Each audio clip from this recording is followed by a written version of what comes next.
Bismillahirrahmanirrahim. Assalamualaikum warahmatullahi wabarakatuh. Alhamdulillahirabbil alamin. Wassalatu wassalamu ala asyrafil anbiya'i wal mursalin. Amma ba'd. Anak-anak sekalian yang saya cintai dan saya banggakan, para orang tua peserta didik yang saat ini berada di rumah. Baik, anak-anak sekalian, alhamdulillah kita bersyukur kepada Allah Subhanahu wa taala karena dengan nikmatnya kita dapat melakukan pertemuan sekalipun dengan pertemuan jarak jauh. Di tahun pelajaran 2020-2021 saat ini berbeda dengan tahun pelajaran sebelumnya. Saat ini untuk sementara waktu kita melakukan proses pembelajaran jarak jauh. Proses pembelajaran jarak jauh. Namun dengan proses pembelajaran jarak jauh ini, saya mengharapkan kepada anak-anak sekalian untuk tetap bersemangat mengikuti seluruh rangkaian proses pembelajaran itu dari setiap mata pelajaran. Terkhusus kepada mata pelajaran pendidikan agama Islam di kelas 8 ini. Sebelum lebih jauh kita melakukan proses pembelajaran, apakah nantinya proses pembelajaran itu dengan pembelajaran jarak jauh yang saat ini sedang berlangsung, maupun nanti proses pembelajaran itu jika memungkinkan kita melakukan proses pembelajaran dengan tatap muka. Pada kesempatan pertemuan pertama ini, ada beberapa hal yang ingin saya sampaikan terkait dengan pelajaran pendidikan agama Islam dan budi pekerti. Yang pertama yang ingin saya sampaikan adalah materi pembelajaran. Materi pembelajaran. Yang saya maksudkan di sini materi pembelajaran adalah materi pembelajaran yang akan kita selesaikan, yang akan kita pelajari dalam kurun waktu 1 semester ke depan, Juli sampai Desember.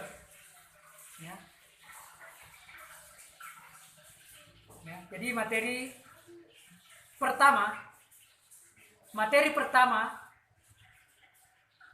pokok pertama yang akan kita pelajari adalah materi Al-Quran. Materi Al-Quran. Adapun materinya adalah Quran surah Al-Furqan surah ke-25 ayat 63 dan surah Al-Isra surah ke-17 ayat 26 dan 27.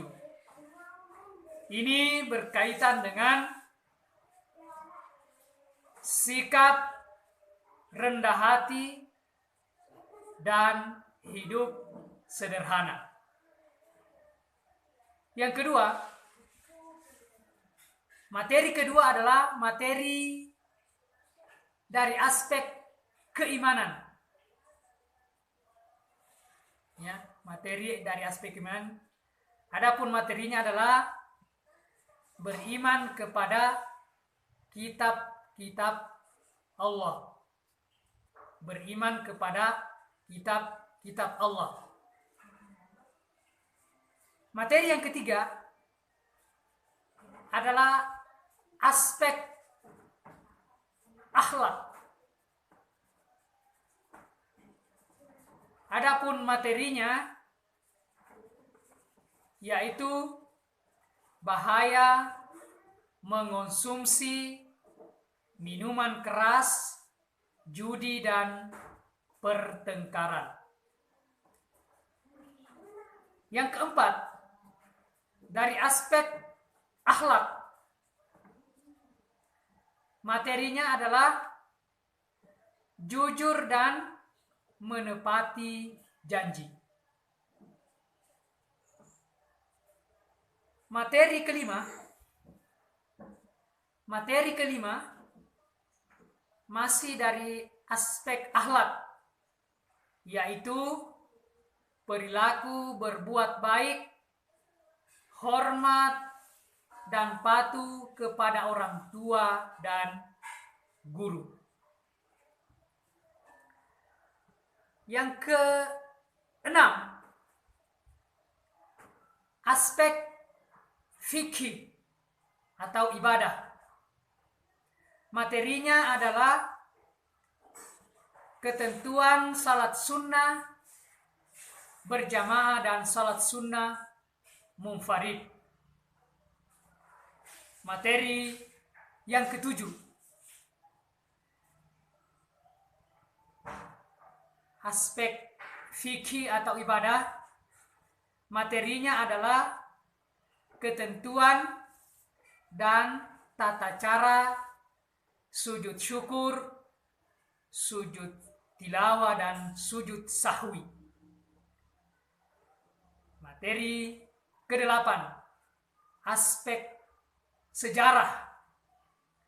Materinya adalah sejarah pertumbuhan dan perkembangan ilmu pengetahuan pada masa Bani Umayyah. Itulah materi yang akan kita pelajari dan selesaikan selama 1 semester ke depan. Nah, setelah saya sampaikan materi ini, maka hal kedua yang perlu saya sampaikan supaya anak-anakku sekalian mengetahui adalah penilaian.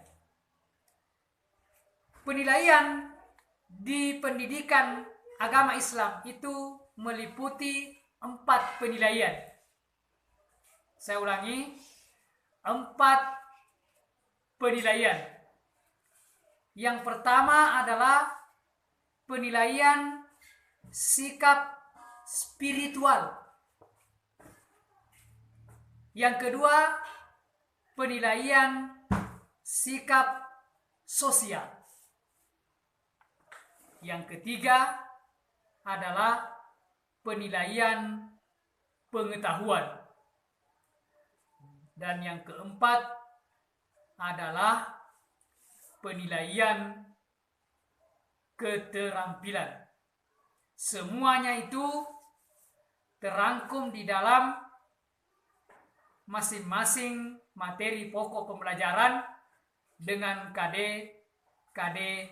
yang ada.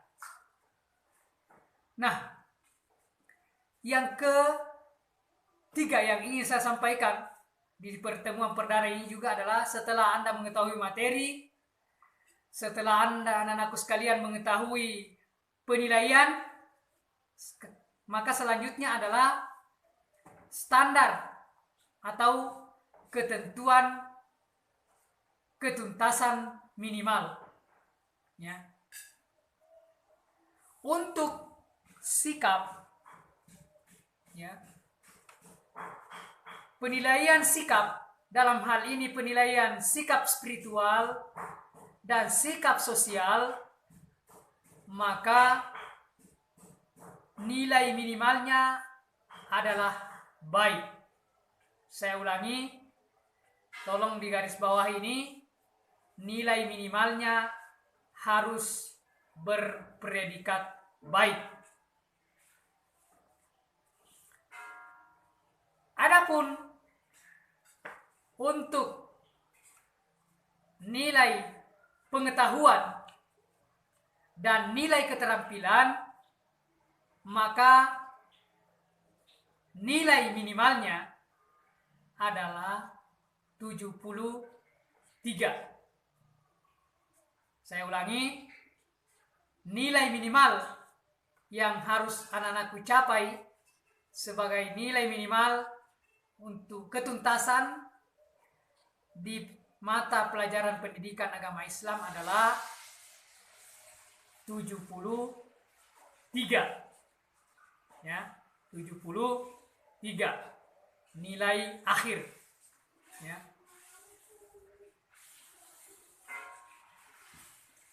Bagaimana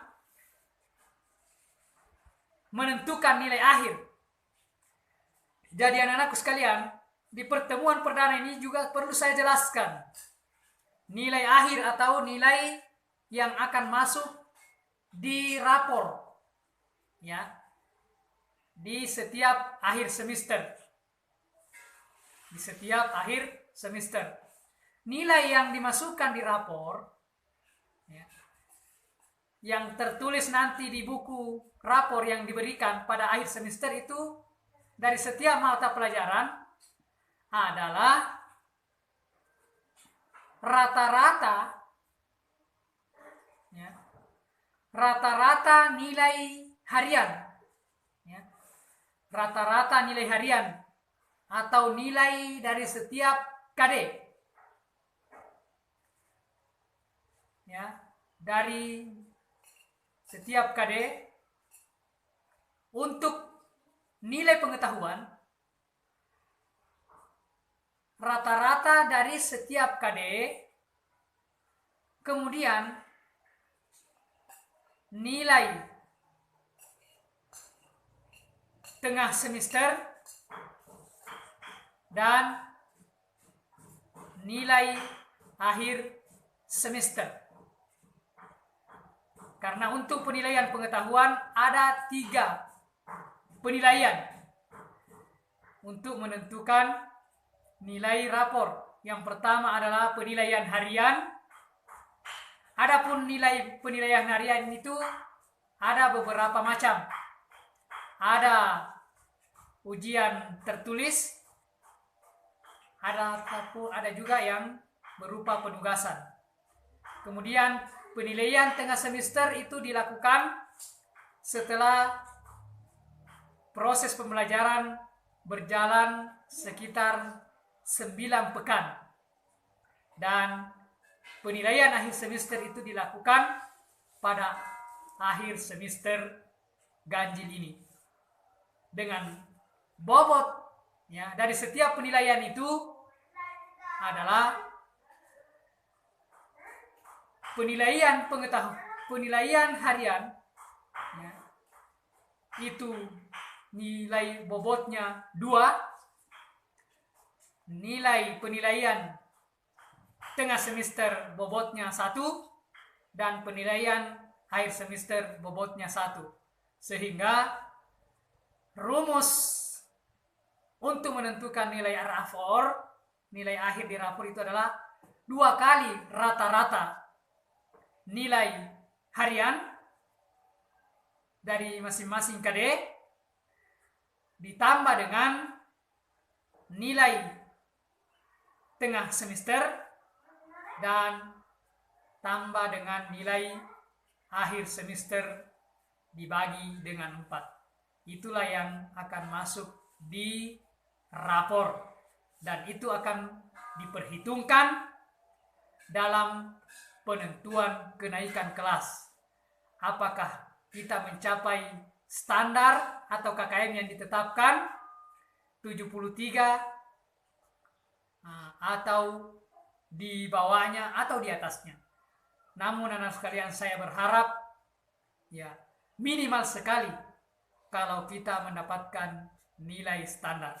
Oleh karena itu, saya berharap kepada anak sekalian ketika diberikan tugas oleh Bapak dan Ibu guru, ya, bukan hanya mata pelajaran baik tetapi seluruh mata pelajaran.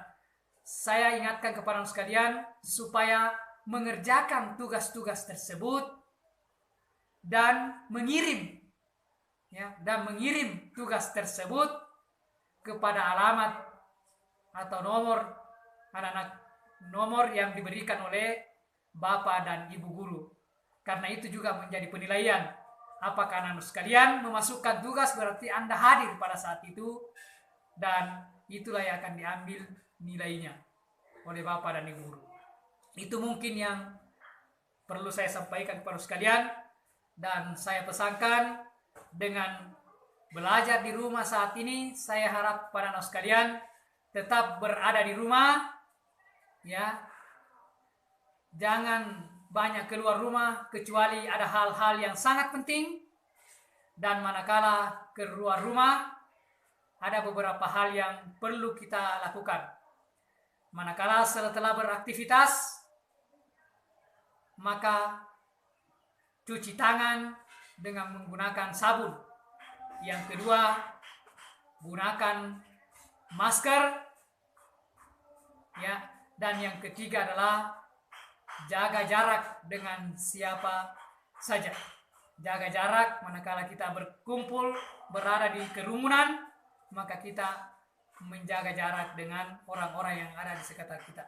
Ini adalah ikhtiar kita, usaha kita yang mengikuti protokoler kesehatan agar kita bisa terhindar dari terpapar virus corona. Ya, mudah-mudahan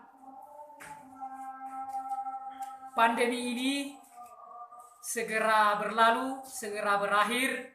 Kita selalu memohon kepada Allah Subhanahu wa taala agar pandemi ini segera berakhir. Kita selalu diberikan kesehatan oleh Allah Subhanahu wa taala, dan kita mendapatkan apa yang menjadi harapan dan cita-cita kita. Demikian anak sekalian penyampaian. Saya berterima kasih atas perhatian.